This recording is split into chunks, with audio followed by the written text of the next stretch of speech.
Hi everyone. Hope you're having a great day. I am going to do a series starting today.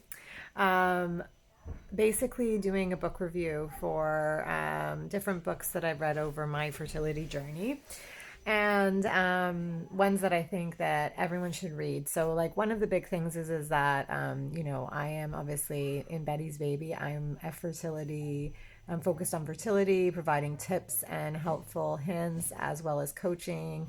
But my background is marketing, and I have a big background in research. So, when I encountered my fertility journey, one of the biggest things was that I did some of my own research, right? I did go out onto Google and onto the internet, as many of I'm sure you have done, but I also, sought out lots of information through books because feel like there are quite a lot of books out there. One of the books that I really love, so this is the book I'm going to talk about for this month. One of the books that I really loved and found super useful was The Infertility Cure. So this book is The Infertility Cure. It's by Dr. Rendine Lewis. What I like about this book, and I like a lot of these types of books where they mix traditional Western medicine with traditional Chinese medicine. The reason why that is because for me is, when you go to a doctor and when you spend time at the doctors, you always, get the Western medicine point of view, which is nothing wrong with that. But a lot of times that is very focused on, kind of, whatever your issues are through blood work or physically, it's trying to put like a band-aid on top of it. So, you come back and you have an elevated level of prolactin and sorry, there's vacuuming going on in the background.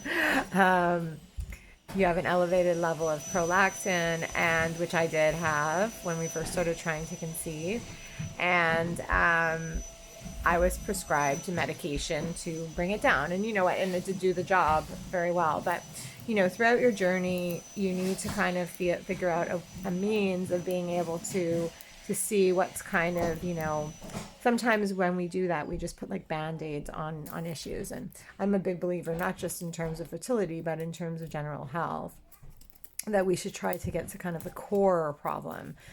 Is it that, why do I have an imbalance? What is the reason behind that?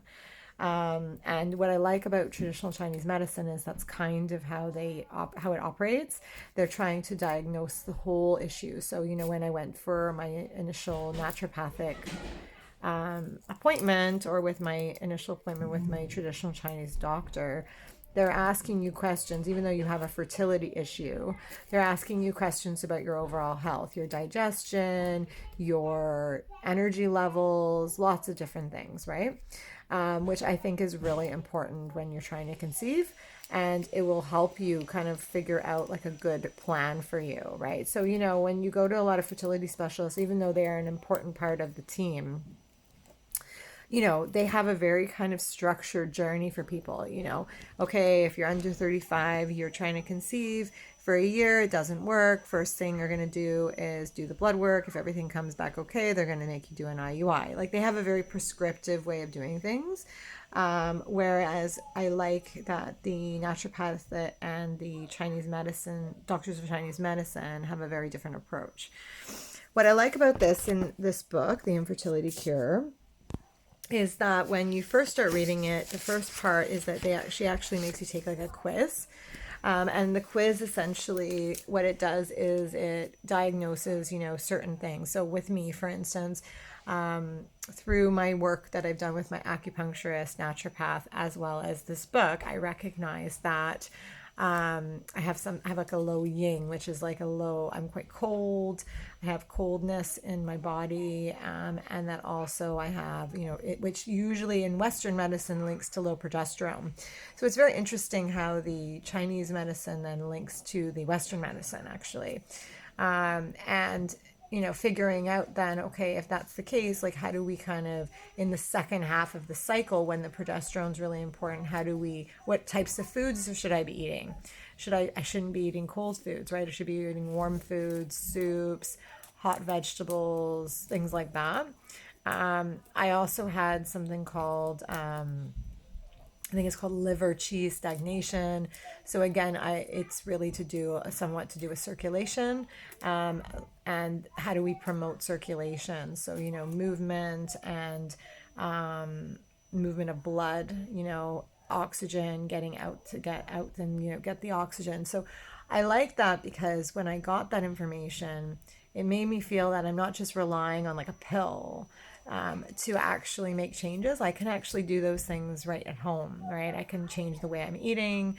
I can change different things. And when you first start trying to conceive, I mean, I know, can speak from my own experience. Like, I didn't think about that. I thought, oh yeah, I want to eat healthy.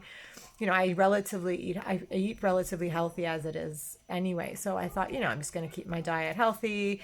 But you think salads and raw vegetables are healthy. But for me, I realized that it's probably not the best choice. Or if I eat the raw vegetables, like if I have a salad, I should have it with like some tea, right? So that while it's digesting, it's kind of in a warm environment.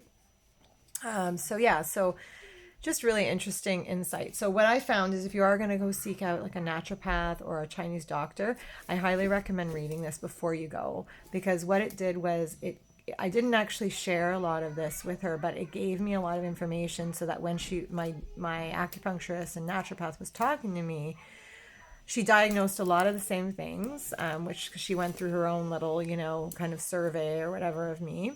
And it was very useful because I had already kind of understood a lot of the terminology. And then after my session with her, I went back to the book, and then I was able to, identify a few things. She also recommends in this book quite a lot of things like Chinese herbs. So I was able to talk with them about that. And right now, with us trying for a second, I actually am going to see a Chinese doctor, and I'm taking herbs, which is, an interesting experience. But it's interesting because now when I speak to him, I understand what the whole point of these things are. What I like about it is this author is actually trained in both in Western and in Chinese medicine. So she can kind of understand the validity of both. Plus, she's also been some of her own fertility challenges. And so to me, I like that combined approach because, she understands what it's like to go through this situation, how to deal with this and how it's difficult. She also understands the Western side and the Chinese medicine side. And I think that's a really nice approach in the book. So I highly recommend reading this. It's a great book, especially if you are very interested in, natural conception, natural pregnancy. I mean, I never thought when I went into having a baby that I would be so interested in trying to have a baby naturally, or to minimize the amount of drugs that I took. I just kind of, I didn't obviously think I was going to have any challenges to begin with, but I've never been against kind of, taking medicine or seeking out medical professional help. But I guess when I started down that path, I realized what an impact it had on my body.